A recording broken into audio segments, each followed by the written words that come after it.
যখন কারাবন্দী হয়েছিলাম, যেহেতু আদালত, মহামান্য আদালতকে আমি সম্মান জানাই, আমি মহামান্য আদালতের কাছে কৃতজ্ঞতা প্রকাশ করি। এত বড় ষড়যন্ত্রের পরেও আদালত আমাকে দেখেছে যে আমি নির্দোষ, এবং নির্দোষ বলেই ওনারা আমাকে 2 মাস 17 দিনের মাথায়, মানে 1 মাস ছিলাম আমি 1 মাস ছিলাম আমি রিমান্ডে। এটা কিন্তু বাংলাদেশের না, সারা বিশ্বের রেকর্ড যে কোনো একটা মহিলাকে 1 মাস টানা রিমান্ড করেছে, বারবার রিমান্ড করেছে। এইটা বিশ্বে কোথাও, আল জাজিরা বলেন, বিবিসি, সিএনএন, সব জায়গায় আমার একটা নিয়ে নিউজ হয়েছে, সব জায়গায় আমার ব্যাপারে রিপোর্ট গেছে যে এইরকম একজন বাংলাদেশের একজন ব্যবসায়ী, প্রতিষ্ঠিত ব্যবসায়ীকে এইভাবে হয়রানি করতেছে, এইভাবে মানে ওনাকে ধ্বংস করতেছে মিথ্যা অপবাদ দিয়ে।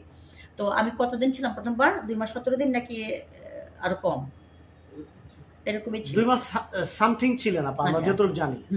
হ্যাঁ, তাই 2 মাস সামথিং এ আপনি 1 মাস ছিলেন আপনি রিমান্ডে, আর 1 মাস আপনি কারাবন্দী ছিলেন।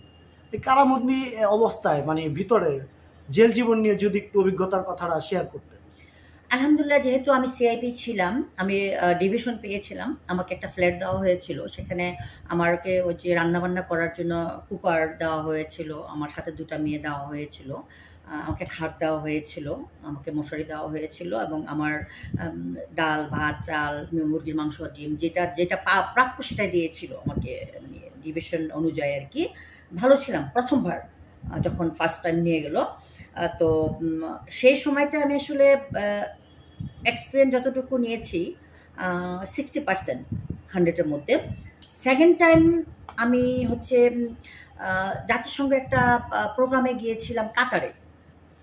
তো কাতারের ওখানকার ওই অবস্থা, ওই সময়কার যে অ্যাম্বাসেডার ছিলেন সে বারবার জিজ্ঞেস করছিল এই মহিলাটাকে, এই মহিলাটাকে।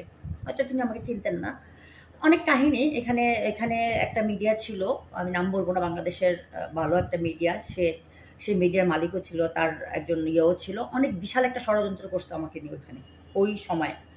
এবং আমাকে, আমি যতটুকু জানি এটা মিথ্যা হতে পারে, এখনকার যে বর্তমান যে তত্ত্বাবধায়ক যে সরকার আছেন, সেই সরকারের লিস্টে নাকি আমার নাম ঢুকিয়ে দিয়েছে ফার্স্ট সিরিয়ালে, যে আমি ওনাদের সাথে মিলে আমি বাংলাদেশের বিরুদ্ধে ষড়যন্ত্র করতেছি।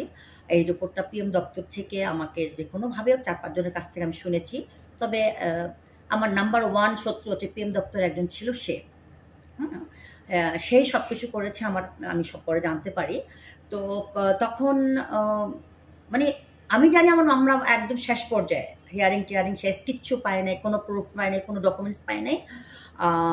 4 নম্বর কোর্টে তখন নাকি একটা লিখিত এসছে, মানে আমার কানে যেটা আসছে যে উনি বাধ্য হয়েই আমাকে 5 বছরের সাজা চেয়েছিল। তো উনি বলছে যে 5 বছর সাজা দেওয়ার মতো এখানে কোনো কিছু নাই, ওই সর্বোচ্চ 1 মাস দেওয়া যেতে পারে।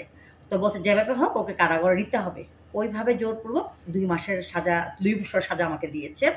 তো এটা আমি যেভাবে টের পেয়েছি, আমি সেদিন যাইনি কোর্টে, না যে আমি 1 বছর পালিয়ে বেরিয়েছি। ওই 1 বছরে আমার অনেক ক্ষয়ক্ষতি হয়েছে, আমার চেহারা নষ্ট হয়েছে, আমার সম্পত্তি নষ্ট হয়েছে, আমি অনেক। আমি আজকে একটা কথা বলতে চাই, যারা কাজের জন্য আমার কাছ থেকে টাকা নিয়েছে, কাজ করেছে, সেই টাকা আমি দাবি ছেড়ে দিছি, সেই টাকা আমি চাই না। বাট যারা আমার কাছ থেকে ছল ছাতুরি করে, চিটারি করে, বাটপারি করে টাকা নিয়েছে, আমি কিন্তু লিস্ট করেছি, এবং এই লিস্ট কিন্তু টপ লেভেল পর্যন্ত যাবে। কারণ যারা আমার কাছ থেকে দুর্নীতি করে, বদমাইশি করে, মিথ্যা বলে, আমি একদম টপ লেভেল পর্যন্ত আমার কাছ থেকে টাকা নিয়েছে, সেই লিস্ট আমি রেডি করে দিব ইনশাল্লাহ। এখনকার যে তত্ত্বাবধায়ক সরকার যাদের কাছে বিচার পাবো তাদের কাছে আমি দিব। কারণ আমি এই লিস্টগুলি আমি আমার মনে রেখেছি। এই আজকে 4 বছর যাবৎ হজম করে চলতেছি, বিধায় আমি অসুস্থ হয়ে গেছি। আমি চাই আমার এই টাকাগুলি আমার হাতে আবার আসুক। অনেক টাকা আমি আমার নিজের গাড়িটা পর্যন্ত বিক্রি করছি, আমার 8-10টা ফ্ল্যাট বিক্রি করেছি, জমি বিক্রি করেছি। গহনা তো নাই, 1500 ভরি গহনা ছিল আমার 2 মেয়ে, আমার ছেলের বউ, আমি সহ আমাদের ট্যাক্স দেওয়া 1500 ভরি গোল্ড আমার বাসায় নেই। তো এই ক্ষয়ক্ষতির মানে যদি আমি জানি না এই জীবন আমি পাবো কিনা, মনে হয় না পাবো। ক্ষতি আসলে পুষিয়ে ওঠার মানে ক্ষমতা আপনার এই মুহূর্তে নেই, সেটা আসলে অনেকে জানে, আমাদের দেশবাসীও জানে। তো আপা, আমার প্রশ্নটা ছিল, আপনি কারাবন্দী অবস্থায় কিরকম ভাবে, মানে কিরকম দিন কেটেছিল, সে প্রশ্নটা করেছিলাম, আপনি হয়তো বুঝতে ভুল করেছেন। আচ্ছা, কারাবন্দী অবস্থা যে বললাম তো, ভালোভাবে ঘুমিয়েছি, আমাকে 2টা মেয়ে দেওয়া হয়েছিল, ডিভিশন ছিলাম। তবে হ্যাঁ, রেস্ট্রিকশন ছিল, ওই ফ্ল্যাটের বাইরে বের হওয়া যাবে না। তো ওই সবচেয়ে মজার কাহিনী ছিল ওই ফ্ল্যাটের মধ্যে একটা বারান্দা ছিল জরাজীর্ণ, অনেক বছরের পরিত্যক্ত বোধ হয়, মানে এই পর্যন্ত শ্যাওলা পড়েছিল। আমি আমার এই হাত দিয়ে এই শ্যাওলাগুলি পরিষ্কার করেছি। আমি বলছি খুলে দেন, খুলতে পারিনি। তখন যে জেল সুপার বা তার নিচে ছিল তিনি, তার নাম কি বলে, উনি খুলে দিয়েছিল, ভেঙে ফেলছিল, মানে খুলতে পারিনি, চাবি দিয়ে ভেঙে দিচ্ছিল।